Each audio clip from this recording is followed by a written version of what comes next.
If you're seeing this video today, I've just woken up and I'm finally getting a Mac because what's that thing? Getting shit done. That's why. Because I want to get shit done. Hello, I'm a Mac. Why did I have to get a Mac to get shit done? Well, it's not really that. It's kind of a bigger story. You see, lately I've been on this whole thing where I want to just have no fucking excuses for shit. Why can't my life just be set up where my foundation is so solid that I can't make any excuses because something's not there? I can only go up, and then I basically take away all bullshit kind of reasons to why I can't do something, and now I'm left with the reasons that I only have to go up. That is basically the gist of it. But why a Mac may be the question, I guess. That's kind of a bit of a long one, I'll be honest with you. Okay, so I don't want to spend too long on this topic because I think it's kind of bullshit. At the end of the day, it doesn't matter what you do as long as the outcome is what you want, right? But at the same time, sometimes how you get there kind of can be a nicer, lesser journey. So here's a few critics. Number one, kind of always admire the Mac, but see, coming from land of PC and son of engineer, you kind of become inundated in the fact that you get to tinker with things and do things yourself. It shouldn't matter really what I use, but it should be that I should be able to get what I want done. Now, one way to look at it is that Mac is more of an appliance than a combination of hardware and software together. But number two, I have the ability to do pretty much anything with an unlimited amount of power and a better quality of life. Why the fuck can't my fans be quiet as fuck?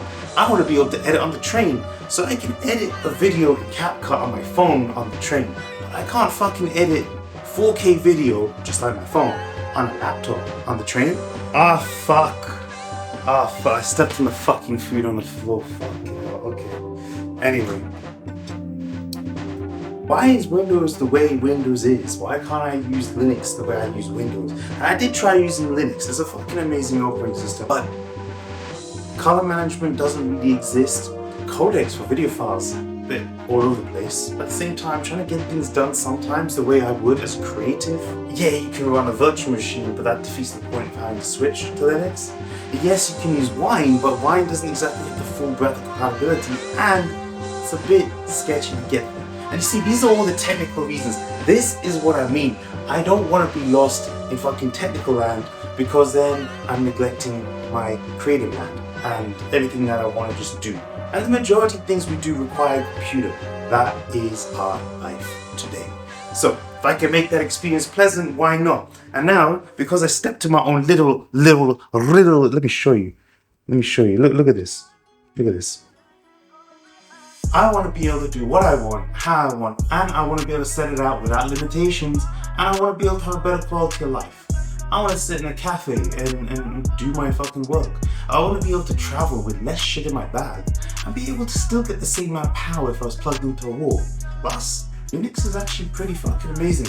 I've been using it at work and I kind of really admire the people using it because it makes them like 10 times smarter than the average population. Okay, maybe it doesn't actually work like that, but I'll be honest with you, it feels like that at least. You know those, who are the people in fucking action films?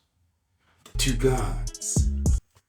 Yosemite-san! That's the one, shit! But like the cleaning version, you know? Okay, if you're seeing this video right now,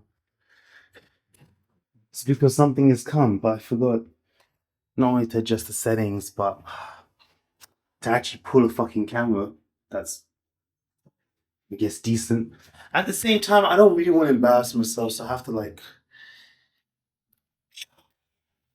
Also, remind me to turn the audio off on this thing. It sounds goofy as fuck, I'm not gonna lie. Alright, let's go.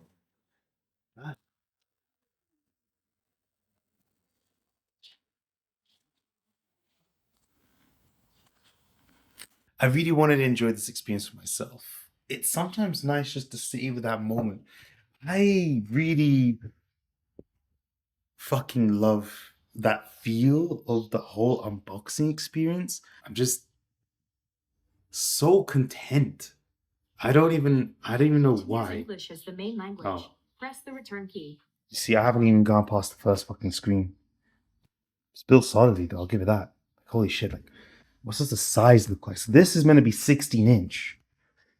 If we put that there, ooh, nice. And this is about 2.1 kg, right? And this is meant to be 1.6 kg. I can feel the difference despite solid aluminum. I do wish Apple did start using carbon fiber. That would be like what, maybe 1.2 kg in weight, which would be amazing. But anyway, let me see. I can't fucking touch the screen. Christ.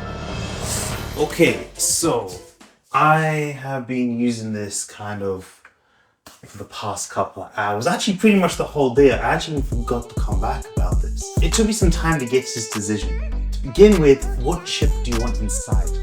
I don't think there's any point going for the highest end chips. In general, you're always wasting your money going for the most specced out configuration. But you do want to spec it out enough that you can have your overhead. So I went kind of mid-tier pro. More importantly, out of everything, screen size. When you have laptops, the bigger the laptop, usually the more powerful it is. And usually the bigger the screen, the more you get for pixels and resolution. The rule of thumb is usually above 15 inches, you get 4K displays and touchscreens. But less than that, you usually get 1080p, maybe 2.53K screens as you go below 15. But that doesn't apply here. You see, Apple uses a fixed DPI. So whether you go for your Pro 14-inch or your 16-inch, it's the same DPI. Just a few extra 100 pixels on the vertical and the horizontal. And that is what got me thinking, is it worth the 16-inch? Personally, no. Unless you go for a max chip, then the max chip actually doesn't thermal throttle on the 16-inch as it would on the 14-inch. You can adjust your DPI settings for an application. So that way it can act as if you have a low DPI resolution. And thus you see more of the application. But realistically, whenever you use your computer, whenever you use any goddamn laptop, we rarely go side by side. And when we do, it's usually applications that are easy to manage. But when we do focus, we focus on one thing at a time. And on that basis, if I'm editing video or pictures, I'm not going to have a web browser and then my video editing application. I'm either going to be in one or the other. It's usually a couple of €100 difference, maybe 600 or so, give or take euro difference, depending on what the configuration is between 14 and 16. And for that kind of money, a couple of €100 can get you a cheap monitor, so don't waste your money, is what I want to say. The only distinction is, do you plan to travel? Yes or no? If you do, 14-inch might be the way forward. But if you don't, fuck it, just go for the 16-inch. Oh, let me show you what I mean though. This is 16 inches as a PC, a laptop thing, right? Kind of the size of the 16-inch max. This over here is 14 inches, okay? That is your footprint. See that? That's your footprint, okay? This is 1.6 kgs. This is roughly 2.1-ish kgs. Let's look at it this way. I'm getting the same power out of the 14-inch as I would in the 16-inch. The disadvantage I have with the 16-inch is this. I get more metal, which means it's a heavy computer. Sure, a little less battery life, but realistically, unless you're sitting there doing absolutely nothing in your computer, your battery life is going to be used, so you might as well use it. And to be honest, you're better off getting something like an external power bank over here. Going for a 16-inch, you don't get a larger keyboard, you get a larger touchpad, but to be honest, it doesn't make a difference. The touchpad's pretty goddamn big anyway. Is the decision worthwhile? Yes. If it aligns with the idea of getting shit done. No more bullshit excuses. My hard drive doesn't work. I gotta reinstall my operating system. No. But the thing that really convinced me was the quality of life improvements. I have a computer I can charge with Type-C.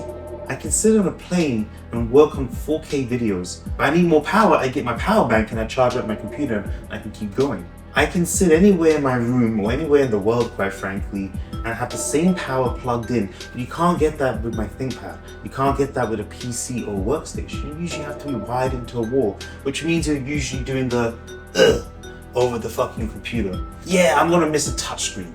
I'll be honest with you. Really, I'm gonna miss the fucking touchscreens. But anyway, I hope this video was somewhat helpful. It's not really more of a review or telling how to do things. It's just giving an insight into really kind of thought processes and decisions that happened here. You truly do get what you pay for. Some things aren't worth the money, but at the same time, you have to think about the collective, like overall big picture. And I leave you with the big picture, of which you should like, share, and subscribe. And yeah, tell me down below what you think. Let's have a discussion about this. But anyway, I am gonna go get my shit done and rest because I didn't sleep. I was so fucking excited. I could not motherfucking sleep. But you know, this is what it is. Okay, take care. Bye.